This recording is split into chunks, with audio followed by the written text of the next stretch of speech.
everybody, and welcome back to my channel, or welcome if you are new. My name is Brianna. I am a certified personal trainer, a big, huge biology nerd, and a registered dietitian to be.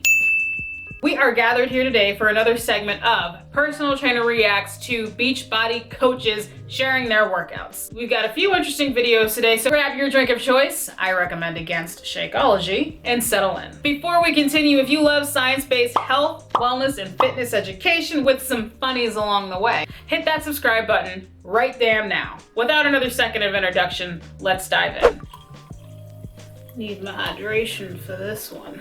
All right, guys, so this first one we're gonna look at is from a Beachbody coach.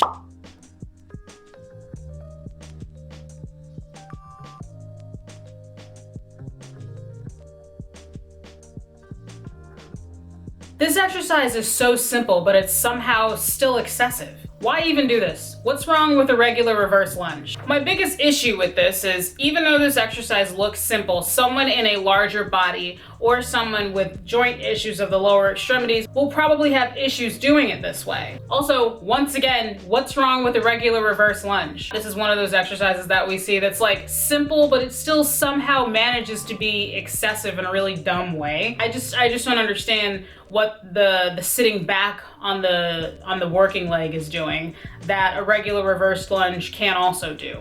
By adding an extra step like that, you're also adding yet another step to increase the risk of injury. I will now demonstrate for you guys a simple reverse lunge. So here I am doing my reverse lunges. I'm holding one dumbbell in each hand, so I'm holding the weight slightly different than she was holding it in the video. I don't see anything wrong with the way she was holding it. I've done that before. So I'm alternating, stepping back one leg at a time. A cue I like to give for lunges is don't move forward or back, lower yourself down into the lunge and press up through that front heel. So here's another Beachbody coach with no credentials, seemingly based on her profile, doing an exercise that's ridiculous and excessive.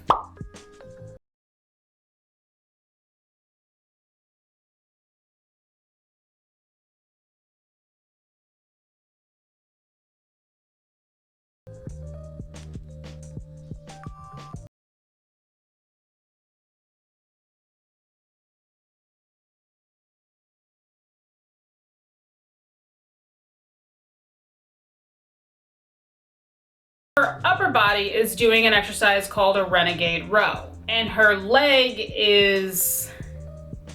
So Renegade Row is a really good compound exercise, and a Renegade Row is basically you in a high plank with dumbbells at your hands, and with one arm at a time, you're just pulling the weight up, keeping your elbow at your side, doing basically a row, but in a plank position. It's a lot more challenging, obviously, than a regular standing bent over row because you have to hold the plank position while you're doing it. Renegade rows are a really good, challenging compound exercise, but she's kind of ruining it by adding that unnecessary leg lift. Like, I don't even know what that's doing, honestly. As for the leg lift, I'd say she's doing an exercise that I would call an alternating plank arm leg reach. She's only doing one leg. On its own, it's a really good exercise to engage your core and add some difficulty to a standard plank. My issue is an issue that I have very often with these Beachbody workouts is she's throwing two compound good exercise into one exercise that is kind of, it's like there's too much going on that she's not really doing a good leg lift, and she's also not really doing a good Renegade Row. I will now demonstrate for you guys how to do a Renegade Row and an alternating plank arm leg lift.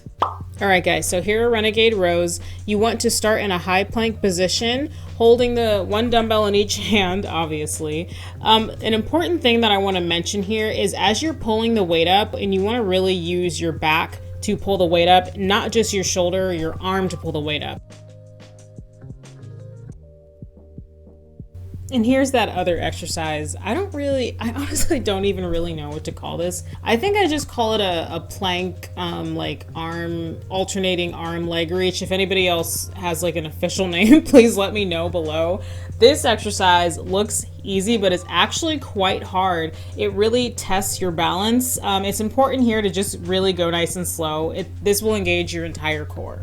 So this next one we're about to see is actually the same coach we just looked at, and is actually from the same story from the same day. And my issue is not so much with the exercise, my issue is with the execution of the exercise and how she's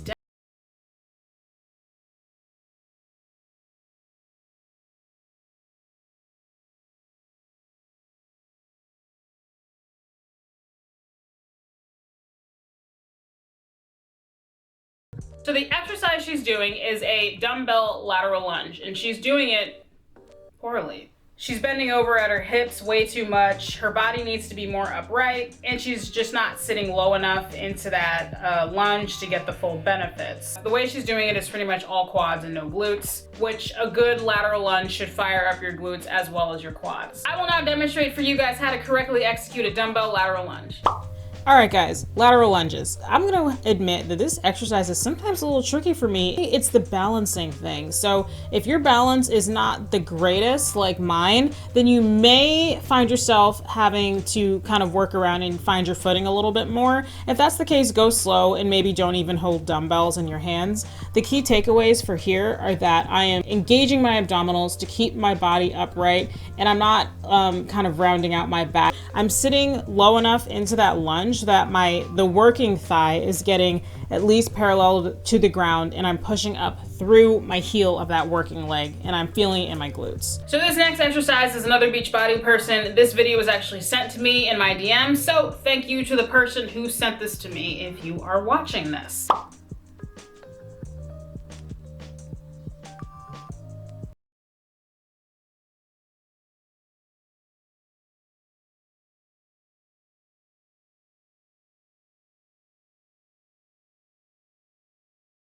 Not with the exercise, but with the way she's executing and demonstrating the exercise. That dumbbell looks like it's too big, and it's actually hitting the ground when she squats down. And I will tell you why this is a problem. Because the dumbbell's so big and it's hitting the floor, it's preventing her from sitting down low enough into a complete squat. Oh, and I didn't say this. The exercise she's attempting to execute is a dumbbell sumo squat. Squats are generally a really great exercise to fire up the lower body and especially to develop the glutes, which, let's be honest, is that not the #1 goal in life? Because she's not sitting low enough into the squat, they're really only working her quads. Her glutes are doing almost nothing because she's not sitting low enough to activate them. To remedy this, she could elevate her feet to give herself some more height. This will allow her to sit deeper into her squat and recruit her glutes onto her team.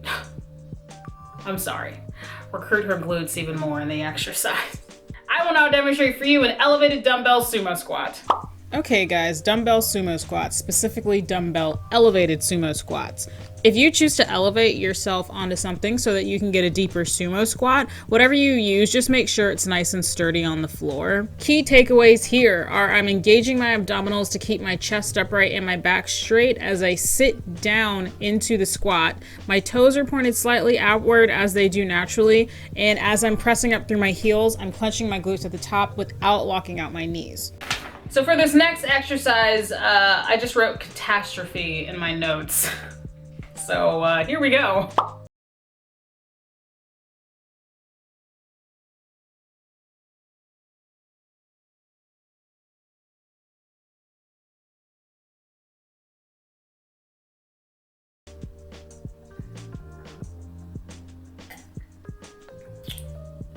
To the person that sent me this in my DMs, you.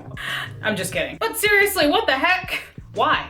Just why? I'm not even gonna say anything. You guys already know. Here is an example of an exercise that's not completely insane.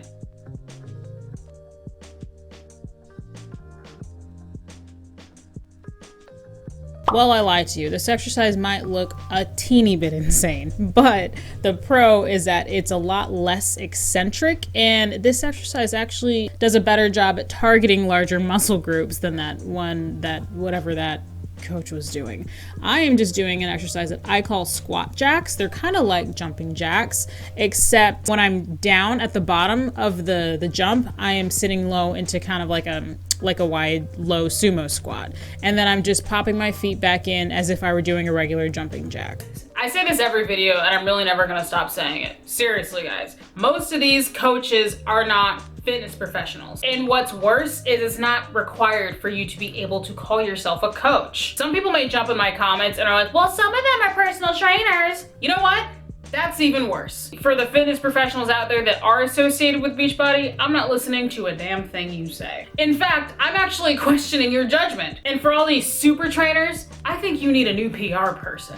Since I started doing this series, the amount of DMs I have gotten from people telling me that they've left Beachbody or they used to do Beachbody workouts, whether they were a coach or just did the workouts. So many have told me all the injuries that they have since leaving Beachbody and all the like muscular imbalances and misalignment issues that they have from doing these workouts with no instruction. All right, guys, if you made it to the end of this installment of Personal Trainer Reacts to Beachbody coaches sharing their workouts, congratulations. You deserve Starbucks and a kiss on the forehead. Thank you very, very much for watching this video. Please like and subscribe. I really appreciate it, and so do my dogs. Please follow me on Instagram. And yeah, that's all I have for you guys today. You ready for the dogs now, aren't you? Yeah, you are. I'm gonna try not to make any sudden movements because Onyx has been laying in here like the goodest boy on the floor. So I'm gonna try and like scoot the camera in his face. Oh, aren't you just the cuteness? Aren't you just so cute? Look at this baby. Look at this big old baby. What you doing, boy? What you doing? You wanna say bye? You wanna say bye? I love your beard. I always say that if Onyx were a human, he would be the Dos Equis guy. I mean, look at how suave he is. Look at what a handsome silver fox he is. You're so handsome. All right, you done stunting for the camera? Can you say bye? Say bye. Bye.